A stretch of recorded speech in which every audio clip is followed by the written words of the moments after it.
Shalom, selamat pagi sahabat Delima yang terkasih. Mari kita kembali mendengarkan firman Tuhan renungan harian pada hari ini Rabu tanggal 27 April 2022 yang tertulis dalam 2 Korintus 4 ayat 6. Demikian firman Tuhan. Sebab Allah yang telah berfirman, dari dalam gelap akan terbit terang. Ia juga yang membuat terangnya bercahaya di dalam hati kita, supaya kita beroleh terang dari pengetahuan tentang kemuliaan Allah yang nampak pada wajah Kristus. Sahabat Delima yang terkasih, mendengar daripada ayat ini, dari dalam gelap akan terbit terang, tentu kita akan teringat pada ungkapan daripada seorang pahlawan perempuan yang bernama Raden Ajeng Kartini, di mana setiap tanggal 21 April diperingati sebagai Hari Kartini, di mana dia berjuang untuk memberikan keadilan, untuk memberikan kebenaran kepada perempuan-perempuan Indonesia. Demikian juga dalam gelap akan terbit terang, ini juga muncul atau terjadi di dalam kehidupan Paulus. Sahabat Delima, kita tahu bahwa Paulus sebelum bertobat memiliki nama seorang Saulus, seorang yang hidup dalam kegelapan daripada ajaran Kristen. Tetapi ketika perjumpaannya dengan Allah mengubahkan hidupnya, membuat hidup baru dari orang yang menentang ajaran Kristen, dari orang yang melawan atau membunuh orang-orang Kristen, menjadi orang yang memberitakan keselamatan tentang Yesus Kristus kepada orang banyak.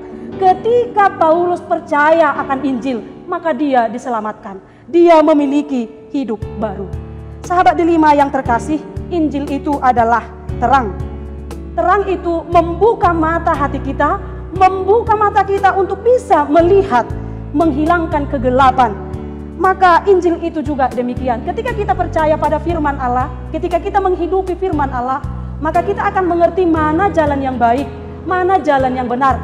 Maka mata hati kita akan terbuka untuk mengenal mana kehendak Allah.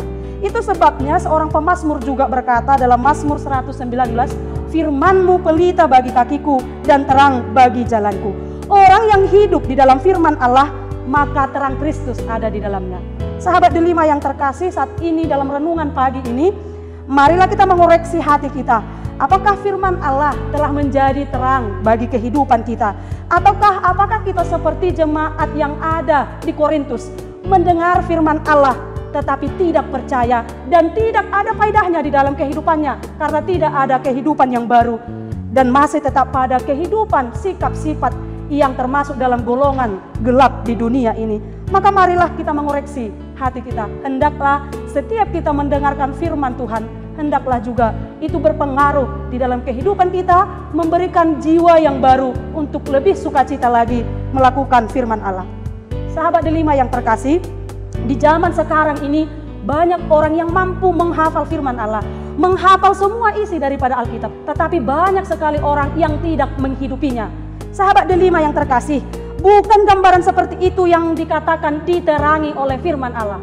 Tetapi ketika seseorang itu mendengar, membaca, menghayati firman Allah dan menghidupinya, disitulah terang Kristus ada di dalam hidup kita.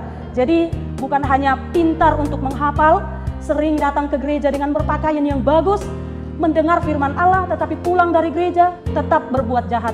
Itu sama dengan kita masih di dalam kegelapan. Tetapi hendaklah dari kegelapan itu muncul terang. Seperti Kristus yang sudah menyelamatkan kita, di mana Yesus Kristus mengangkat kita dari kegelapan masuk ke dalam terangnya. Demikian juga kita orang yang percaya akan kebangkitan Kristus, orang yang telah berjumpa dengan Tuhan, hendaklah kehidupan kita baru, hendaklah kehidupan kita memancarkan kebenaran, keadilan, dan menghilangkan segala sifat-sifat yang bergolongan gelap, seperti hati yang busuk, pikiran yang jahat, hati yang condong pada dunia ini. Dan izinkanlah firman Tuhan mengkritisi, mengoreksi, dan memperbaharui hati kita. Tuhan memberkati kita. Selamat beraktivitas untuk sahabat Delima yang terkasih. Amin.